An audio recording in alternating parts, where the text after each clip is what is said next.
नमस्कार। आज हम बात करेंगे एक ऐसी कहानी की जो हम सब ने सुनी है, लेकिन शायद उसके असली मतलब पर उतना गौर नहीं किया। ये कहानी सिर्फ एक दौड़ की नहीं है, बल्कि ये दो अलग अलग जीवन जीने के तरीकों की टक्कर है, रफ्तार की और धैर्य की। तो सवाल यही है कि रफ्तार और धैर्य के बीच की इस दौड़ में आखिर कौन जीतेगा। इसका जवाब ढूंढने के लिए चले मिलते हैं हमारे दो किरदारों से, जो इन्हीं दो सोच को दिखाते हैं। एक है कछुआ बिल्लू और दूसरा है खरगोश चीकू।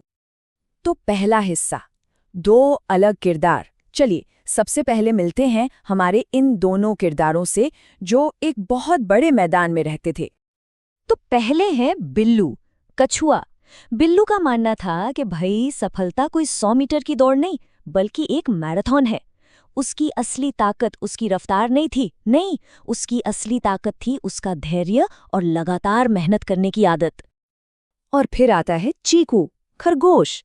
भाई उसकी रफ्तार का तो कोई जवाब ही नहीं था, लेकिन यही रफ्तार पता है उसकी घमंड की वजह भी थी।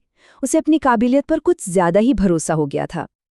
और यहीं पर कहानी का असली मजा शुरू होता है। देखिए, एक तरफ है बिल्लू, धीमा लेकिन स्थिर, और दूसरी तरफ है चीकू, तेज लेकिन घमंडी। ये असल में दो जानवरों की नहीं, बल्कि जीने के दो अलग अलग तरीकों की दौड़ थी। अब आते हैं दूसरे हिस्से पे, दौड़ की चुनौती। अब देखते हैं कि ये रेस आखिर शुरू कैसे हुई। हुआ ये कि चीकू के घमंड और बिल्लू के सब्र के चर्चे पूरे जंगल में थे। तो भाई इस बहस को हमेशा के लिए खत्म करने के लिए बाकी जानवरों ने एक आइडिया दिया कि क्यों ना एक दौड़ हो जाए। और इस चुनौती पर दोनों ने जो रिएक्शन दिया, उससे उनका नेचर एकदम साफ हो गया। चीकू ने तो भाई पूरे घमंड के साथ हाँ कर दी, जैसे उसे पता ही हो कि जीत तो उसी की है। और वहीं दूसरी तरफ बिल्लू ने बड़े आराम से शांति से हामी भर दी। तो अब तीसरा हिस्सा, रफ्तार बनाम धैर्य। रेस शुरू हो गई है और अब इन दोनों की अलग अलग स्ट्रैटेजी का असली टेस्ट होने वाला था। और जैसे ही रेस शुरू हुई, चीकू तो भाई बिजली की तेजी से भागा। कुछ ही सेकंड में बिल्लू धूल के बादल में कहीं पीछे छूट गया। देखने वालों को तो लगा कि अरे ये क्या रेस है, नतीजा तो पहले से ही पता है। अपनी इतनी बड़ी लीड देखकर चीकू का घमंड वो 7वें आसमान पर पहुंच गया, और यहीं पर उसने अपनी सबसे बड़ी गलती कर दी। उसने अपना ध्यान मंजिल से हटा लिया और बिल्लू का मजाक उड़ाने में लग गया। लेकिन बिल्लू, उसे इन सब बातों से कोई फर्क नहीं पड़ा। वो ना तो रुका और ना ही उसका ध्यान भटका।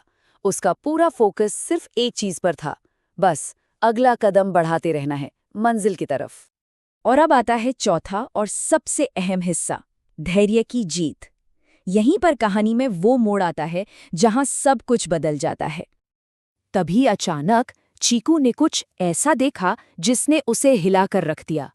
उसने देखा कि बिल्लू तो रुका ही नहीं था, वो लगातार आगे बढ़ रहा था। और उन दोनों के बीच का फासला अब तेजी से कम हो रहा था।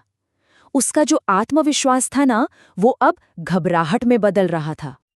अब तो चीकू घबरा गया।